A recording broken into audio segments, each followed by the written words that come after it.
Tapi saya ingin menjawab pertanyaan, siapakah orang yang menurut penilaian ahli tafsir yang berhak untuk menafsirkan? Nah, ini saya ada daftar di sini. Pertama, yang berhak memberikan tafsiran atau takwilan adalah satu, Quran. Jadi Quran ditafsirkan oleh Quran. Jelas ini. Jadi ayat-ayat Quran, untuk mengerti apa yang dimaksud dengan ayat ini kadang-kadang kita mendapati ayat yang menjelaskan tentang ayat tadi. Jadi Quran ditakwilkan oleh Quran. Ini sumber yang resmi, ini yang sudah tidak diragukan ini. Yang kedua, Nabi Muhammad SAW. Sudah jelas ini. Nabi yang paling kompeten, yang paling berhak untuk menafsirkan apa maksud. Memang beliau diutus memang untuk itu. Jadi diutus memang dengan tugas untuk menafsirkan, mentakwilkan dan menjelaskan arti dan maksud ayat-ayat Quran sesuai dengan tujuan Tuhan yang sebenarnya. Ini sudah tidak diragukan lagi buat orang beriman loh ini ya. Yang kedua, yang ketiga, sahabat Nabi. Di antara sahabat Nabi jangan digambarkan. Waktu Nabi meninggal, ya, itu sahabatnya ada yang memperkirakan sedikitnya 114.000. Waktu Nabi meninggal, sahabat itu ada yang mengatakan 125, ada yang mengatakan 114.000. Jangan digambarkan sahabat itu pintar-pintar semua, enggak. Sebab yang nama sahabat itu orang Islam yang pernah ketemu Nabi itu, dia petani apa, umpamanya sekarang betul jauh, iya masuk.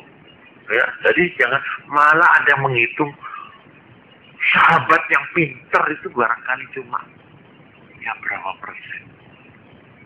Ya kalau dari 114.000 ya, umpamanya yang pintar itu hanya 2.000, itu berapa persen? Dari 125 atau dari 114.000, yang pintar alim betul-betul itu hanya 2.000. Kira-kira berapa persen? Hah? 2%. Hanya 2% yang namanya ulama yang expert dari kalangan sahabat Nabi itu. Jadi sahabat itu saya kira pintar-pintar semua. Oh enggak. Cuma satu persamaan mereka. Sekalipun tingkat pengetahuannya, tingkat kecerdasannya itu berbeda-beda, ada persamaan yang kuat. Apa? Keimanannya, kecintaannya, kesetiaannya kepada Rasul sama. Tidak ada yang berbeda. Tidak ada yang ragu-ragu, tidak ada yang separuh-separuh. Mereka bulat sebulat-bulatnya. Pokoknya Allah, Rasulnya dan jihad, berjuang di jalan Allah, itu melebihi dirinya, melebihi ayahnya, melebihi keluarganya, itu sudah sama dalam hal itu. Disinilah penilaian sahabat itu satu kedudukan, kehormatan yang hebat sekali. Menurut ahli kebatilan ya, orang Islam sekarang itu kalau sampai bisa ngimpi ketemu Kanjeng Nabi, itu banyak istimewa. Kira-kira kayak wirid. Ya. Tapi sesudah dia tahu bagaimana sifat-sifat fisik Nabi, ada orang aku mau peduli Kanjeng Nabi. Ya apa yang Nabi dur, jenggote kuku, anu putih kabel. Ini. Karena itu nanti saya mau bacakan hadis-hadis yang menerangkan sifat-sifat fisik dari Nabi. Jadi sama kalau mimpi itu nyocokkan dengan hadis ini. keterangan bagaimana rupanya Nabi, kulitnya, detiknya, rambutnya. Itu ada hadis yang menerangkan itu. Nah, kalau kita sudah kenal itu, baru ngipi, baru bisa dipercaya. Oh, gak roh moco iko, gak roh gambaran Nabi. Apa? Ya anu, wongnya gede dhuwur gitu ya. Oh, lah itu, ah, lah itu. Ini maaf ini supaya hati-hati. Ya.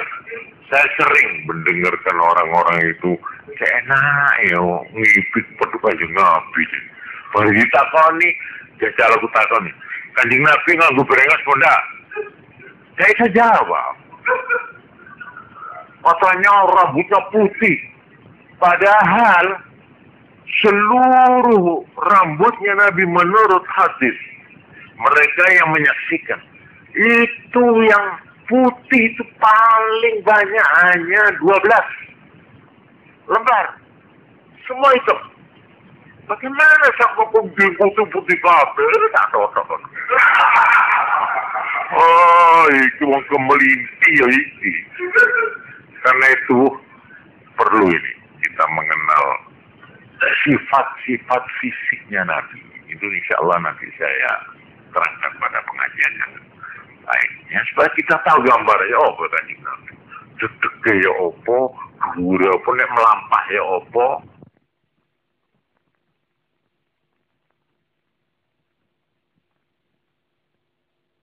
Melampah ya opo, nek guyu ya opo, supaya ada gambaran lah kita selalu.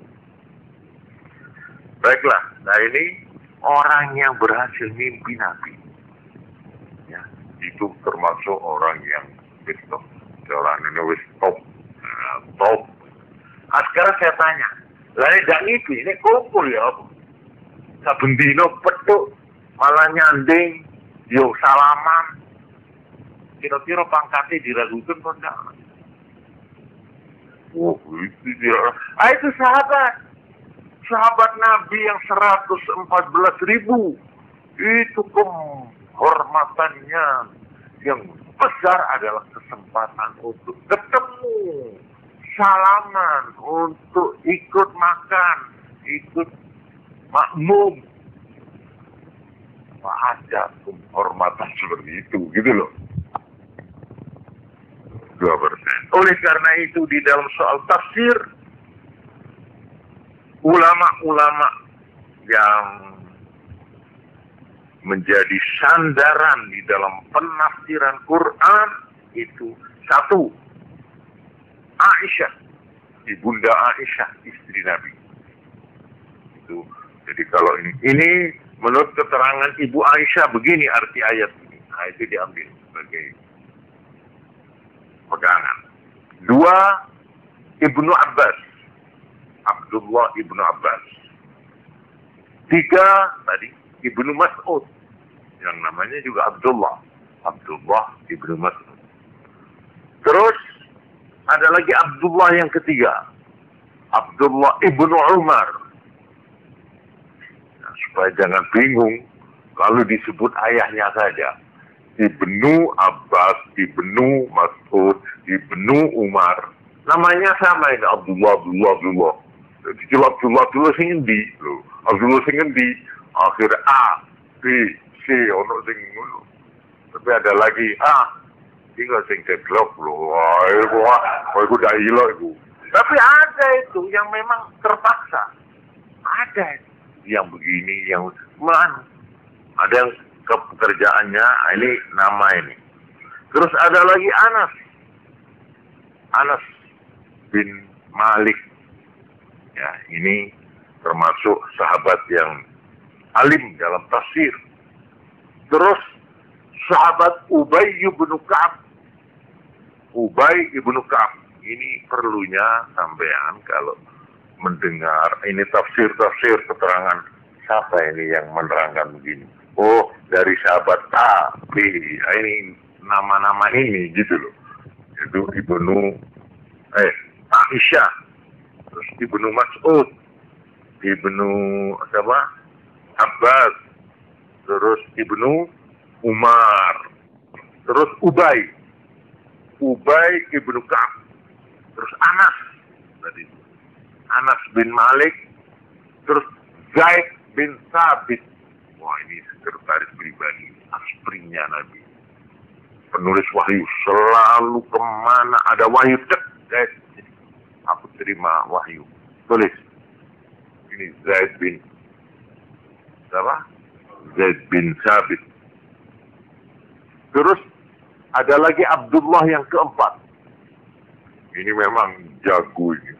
4 Abdullah ini sampai disebut Al-Abadilah Al-Arba'ah. Abdullah yang 4 kesini. Nah, namanya sama ayahnya yang lain-lain. Yang satu tadi Ibnu Mas'ud, Ibnu Abbas, Umar. Terus ada lagi Ibnu Amr bin Al-As. Ini juga termasuk jago ini. Nah, inilah nama-nama dari ulama-ulama tafsir dari kalangan sahabat Nabi. Lalu dari muridnya sahabat, nah ini dinilai ulama-ulama tabi'in. Tabi'in itu muridnya sahabat. Nama-nama ini. 1. Imam Hasan Bisri atau Hasan Basri. Ini memang jagoan segala-galanya, all round. Ya ahli wirid, ya ahli tafsir, ahli hadis, ahli hukum. Wah, ini kan apa itu, ngapain ini. Ya, Imam Hasan Bisri ini aulia, termasuk aulia besar. Terus Mujahid, yang kedua Imam Mujahid. Terus Sa'id ibnu Jubair, ini tokoh-tokoh ya yang berhak bicara tentang tafsir. Ya, sama saja toh, seperti bidang ekonomi kan ada tokohnya, ini profesor anu, ini doktor spesialisasi lah, gitulah. Ya itu kalau cuma siapa ini, wah sudahlah jangan tanya, pokoknya begitu, pokoknya ya apa? Harus tunjukkan dulu buku apa yang saya menggunakan ini, pendapat siapa ini, aliran apa, dalam ekonomi, politik, apakah macam-macam itu.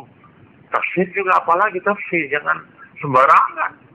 Wah, saya dapat tafsir ini. Wah, bagus. Siapa itu? Jangan tanya. Pokoknya, sudahlah, ini di majalah ini saya tahu. Apalagi majalah. Majalah itu tidak bisa dijadikan pegangan. Saya teruskan. Alqamah. Ikrimah. Ini nama-nama. Abdahak, Aqa, Qatadah, Muqatil, Muhammad bin Zaid, Ali bin Abi Talhah, Muhammad ibn Ka'ab, Zaid bin Aslam, Abu Abdurrahman As-Salami, dan sebagainya. Ini tokoh-tokoh berat. Ini representatif kalau menafsirkan, sebab beliau ini orang yang memang menekuni soal-soal ini.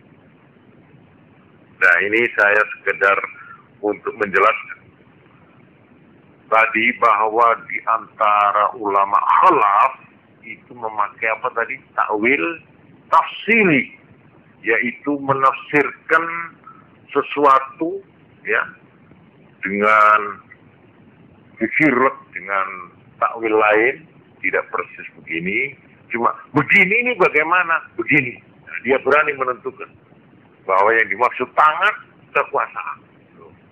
Begitu itu yang berhak memberikan takwilan yang demikian itu orang-orang Ini supaya kita itu terpelihara dari kesalahan, itu maksud saya itu. Jadi kita hati-hati di dalam membaca tafsir-tafsir. Terus saya di dalam hal ini langsung sebagai contoh ya. Banyak ayat-ayat umpamanya. Hadis. Inna quluba bani Adam baina asbu'aini min asabi'ir rahman. Ini betul-betul bingungkan.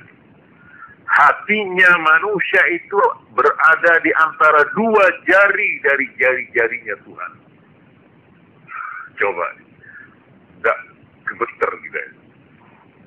Jadi hatinya manusia itu berada di antara dua jarinya Tuhan. Jarinya kecil sebis-bis. Coba, ini kan bahaya ini. Ya, bisa merusak kepercayaan itu kalau kita nggak hati-hati. Nah, ini kita ikut. Kalau ikut aliran salaf, bagaimana? Ya, sudahlah. Kamu jangan bicara. Mengatakan jari. Bagaimana? Terserah Tuhan. Tapi yang terang bukan jari seperti jari kita. Ini aliran salaf. Ini yang dinamakan aslam. Ini yang paling selamat. Lalu aliran khalaf. Ditakwilkan. Jari ini ya, itu maknanya jari, tapi bukan jari seperti apa jari? Artinya kekuasaan, genggaman. Nasib kita, hati kita itu menurut genggaman Tuhan. Artinya genggaman ya jangan diartikan genggam itu. Artinya dalam arti kekuasaan.